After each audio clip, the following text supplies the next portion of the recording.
Have you ever felt a flash of inspiration? You read a powerful book, you listen to a moving talk, or you have a moment of spiritual clarity, and you feel ready to change. But a week later, you find yourself back in the same old routine, and the inspiration has faded. It's a frustrating cycle. What if the reason for this has less to do with the information you receive, and everything to do with the condition of your mind? 2,000 years ago, Jesus told a simple story about farming that perfectly explains why we sometimes feel spiritually stuck. This is the parable of the sower. The parable, from Matthew chapter 13, begins like this. A farmer went out to sow his seed. As he was scattering the seed, some fell along the path, and the birds came and ate it up. Some fell on rocky places, where it did not have much soil. It sprang up quickly, because the soil was shallow. But when the sun came up, the plants were scorched, and they withered because they had no root. Other seed fell among thorns, which grew up and choked the plants. Still other seed fell on good soil, where it produced a crop, 160 or 30 times what was sown. To understand this, we need to picture the scene.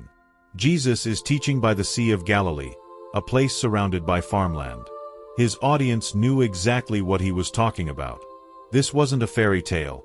It was a story from their daily lives. They knew the path was the hard-packed ground between fields where no seed could penetrate. They knew about the rocky places in Galilee, where a thin layer of soil covered limestone, causing plants to die in the heat. They fought every day with the thorns, the aggressive weeds that would choke out their crops. And they worked tirelessly to create good soil, the foundation of their livelihood.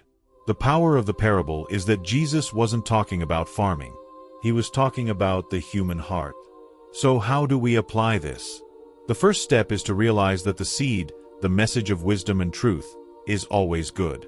The variable is the soil, the state of our own hearts and minds. Our job isn't to be the sower, it's to be the farmer of our own soil. Let's break down the 4 types of soil as 4 conditions of the mind. First, the hard path, the closed mind. This is the mind that is cynical, proud, or prejudiced. The message is heard, but it never penetrates. It's dismissed instantly with thoughts like, I already know this, or this doesn't apply to me. The practical step to soften this soil is to practice active curiosity. Before dismissing a new idea, ask yourself, what if there's just one small truth here for me? Let me be open for just a moment. Second, the rocky ground, the emotional mind. This is the mind that gets excited by new ideas but lacks real commitment. The seed sprouts with emotion, but there's no depth. When the first difficulty appears, when the sun of inconvenience or challenge beats down, the initial emotion fades, and the new habit is abandoned. The practical step is to move from emotion to commitment.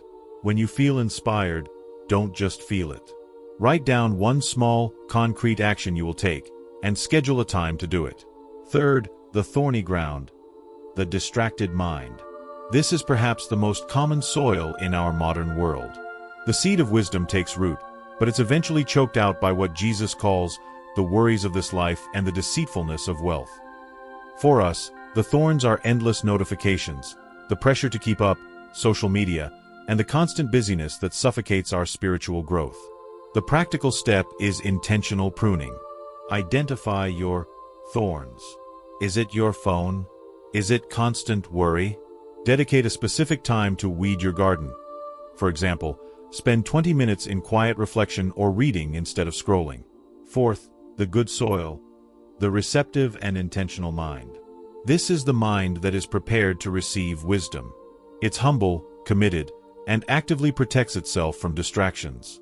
This soil doesn't just happen by accident. It's cultivated. It produces fruit, real, lasting change in your life. In the end, this parable teaches us a profound truth. The quality of your growth depends not on the wisdom you hear, but on the condition of the soil you provide for it. So, the question for us is, which type of soil best describes your heart today? And what is one thing you can do this week to cultivate better soil? Let us know in the comments below. If this teaching has been helpful, please like this video and subscribe to Biblical Wisdom for Modern Life for more lessons from ancient scripture. May your life produce a bountiful harvest.